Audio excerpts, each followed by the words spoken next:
What is going on, guys? Welcome back to the channel. So as you'll know, I did end up making a video on what made Need for Speed 2015 special and Hot Pursuit.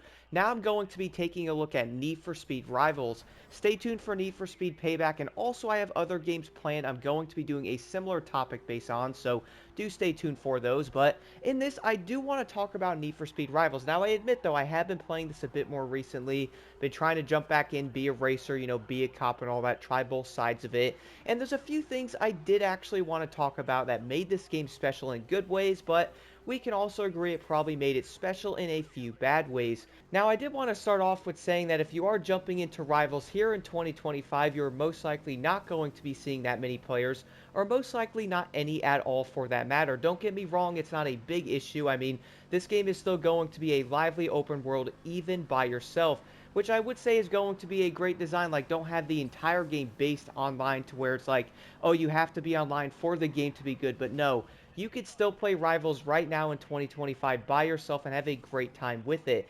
The overall design of this game was going to be an open world racer where you could be a racer. There's also going to be police, so racer versus police, which is not surprising. It's also Need for Speed, right? But it is going to be an open world game to where you basically battle it out like a GTA server. And that's probably a special thing to me that's going to be on the good side of it is Rivals really does have a special multiplayer system to it. It's even going to be like a special open world system. I mean, you basically spawn in, you could be a racer, so I'll start off with that part, then I'll go to the police side of it. But you jump in as a racer, you drive around, you can see other racers pretty much cruising around the map. They're not going to be players if you are wondering, they are NPCs, but if you were to be in a lobby with people, then there would end up being other racers around the map. You can then actually like do a head-to-head race with them, have like a 3, 4, 5 mile event or something like that. The police can also join in because you're always in the actual map itself. What I mean by that is when you are driving around the map itself, guys, you are going to be always like in an open world type of setting. This might sound a bit confusing, but in Rivals though, compared to other games where you would join the event, it is going to be separated like Motorfest, like Hot Pursuit, like Need for Speed Unbound and so forth. But in Rivals though, you're basically always in the open world. And you know what though, the more I do talk about this out loud, it kind of does sound insane, doesn't it? But the thing in Rivals though is it really does work. So if you did want to do something like a head-to-head racer going to be in the open world, police can join in. You could beat that head-to-head racer, then do another one because there's always other racers everywhere.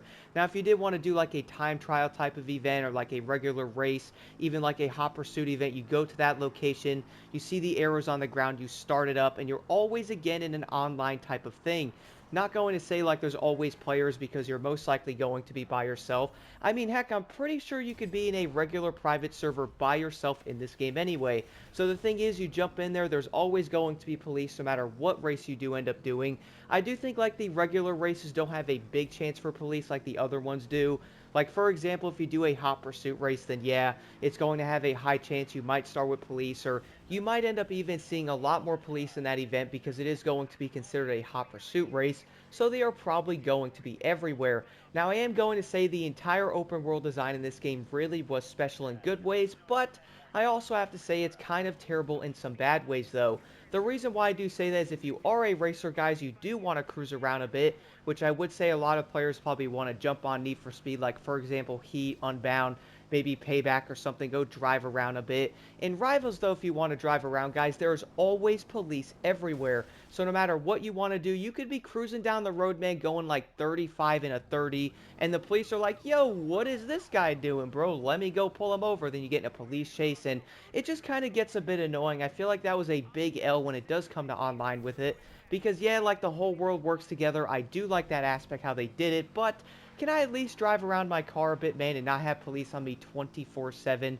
Like, you basically drive across the road or, like, a different area of the map. Like, oh, let me go to this garage, let me go to that race or something. It could legit be a few miles. You might see one or two police, and when they see you, boom, you are legitimately going to be in a police chase. Funny part is, I did end up spawning into Rivals a couple months ago to do a video then on it. I ended up loading into the game. I was like, alright, let's jump on and try out some races here. I haven't played this game in a minute. I did end up sitting in front of the garage for a second, like I pulled in front of it. I went through a couple of things. I was looking up a few things. I look up and I'm like, I have police on me. I legitimately got arrested, guys, sitting in front of the garage because a police car drove by me. I think it might have ran into me or something like that. I'm like, bro, I'm just sitting here, man. So I would say that was probably going to be one of the most annoying things about the open world aspect to it. Like, man, can I just drive that way? Maybe they could have had a game mode to where you're only going to be a racer, there's no police, the entire world is there. Maybe it's just going to be time trials and races, the police are not in it. I feel like that would have been kind of dope. I do understand the way they designed it, that, yeah, you gotta have, like, the whole rivals, police are always chasing you everywhere. I get it, but, man, I just want to drive across the other side of the map or a couple miles without having police on me constantly. Kind of like having a level 5 heat level in the lovely Unbound game to where, okay, there's going to be undercover cops on every single corner. If I drive anything slower than an S vehicle, well, you're going to be absolutely cooked when a Raptor's coming up on you. That ain't going to be that fun. Now, the other side of this, though, is going to be the lovely police in Rivals. Now, we all do know this is going to be similar to Hot Pursuits, where you can be a racer and a cop. If you want to be a cop, it's basically going to be opposite of a racer. Who would have thought, right? Instead of racing from the police, you are chasing the racers.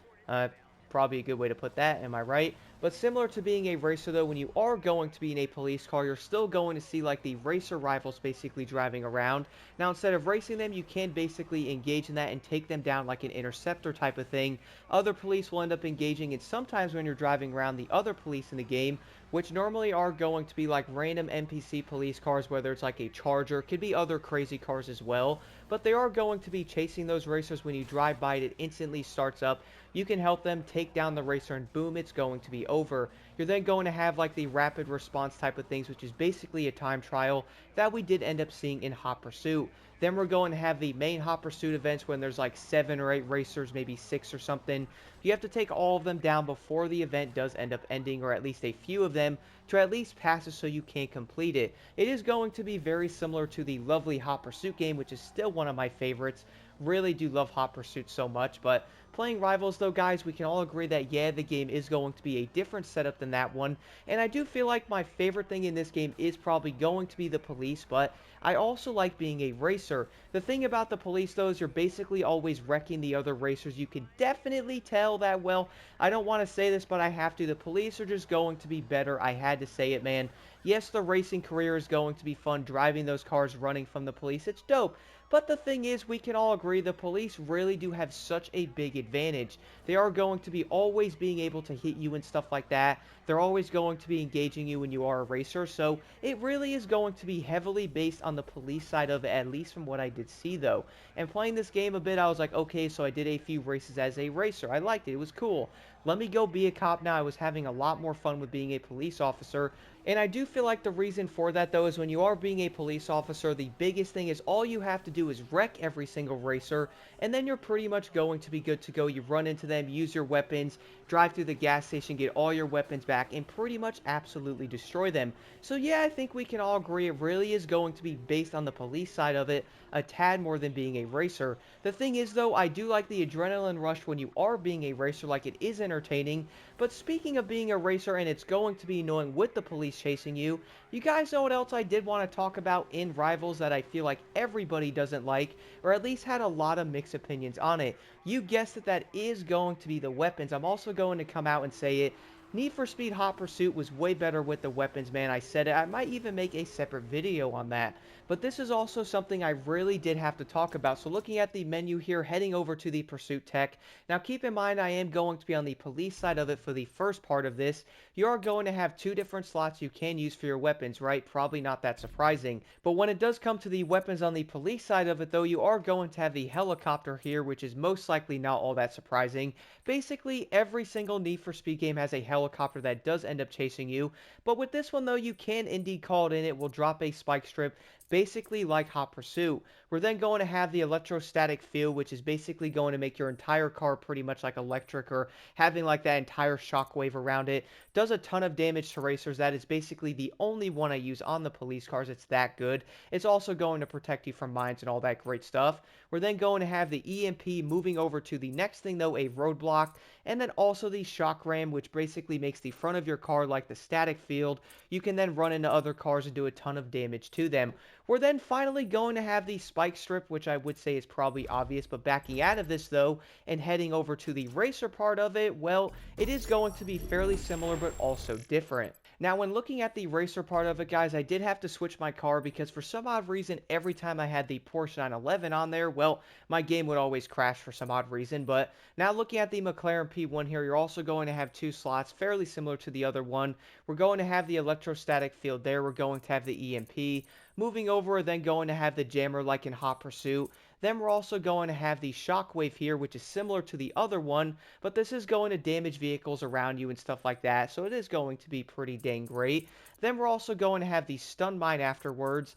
Then we're also going to have the turbo on the end over here. So yeah, there is going to be a lot of weapons in this game. I do know a lot of players weren't the biggest fans of them, and I admit in some ways I feel like a lot of them can be insanely annoying. Now we all do know again that yeah, both sides are going to get weapons, but if you are going to be looking to race man doing the Hot Pursuit events, whether you're going to be a racer or a police, guys, keep in mind either way, the other NPC racers are going to be using some of these weapons on you. I did actually have a race in the lovely 911 GT3 to where I was pretty much in there doing my thing, trying to race a bit. I tried to pass a racer.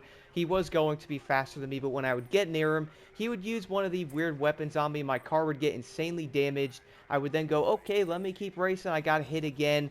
And the insane part, though, is having durability and strength maxed out on some of these cars doesn't even seem to matter.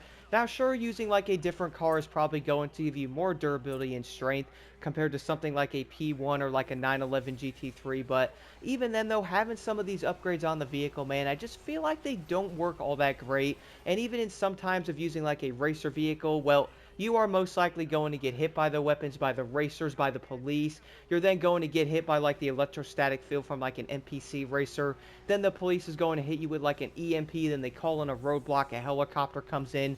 It really does get insanely intense and also pretty crazy at times in Rivals. Now, whether players are going to really enjoy this a lot or most likely look at it and go, okay, well, I'm not having fun being a racer because the police are overpowered, all the weapons are really annoying, I can definitely understand it. And on the flip side of that, you might even enjoy being a cop more, but the other issue is you might really want to be a racer where you can only play as a cop because that's a bit more enjoyable. So yeah, I could definitely see like the overall flip sides of it. Rivals is going to have a lot of great special things to it, but it is also going to have some not so special things on top of it. And also there is one thing I have to add to the special part of the game that is going to be on the good side of it. That is going to be the map. I think it is fantastic.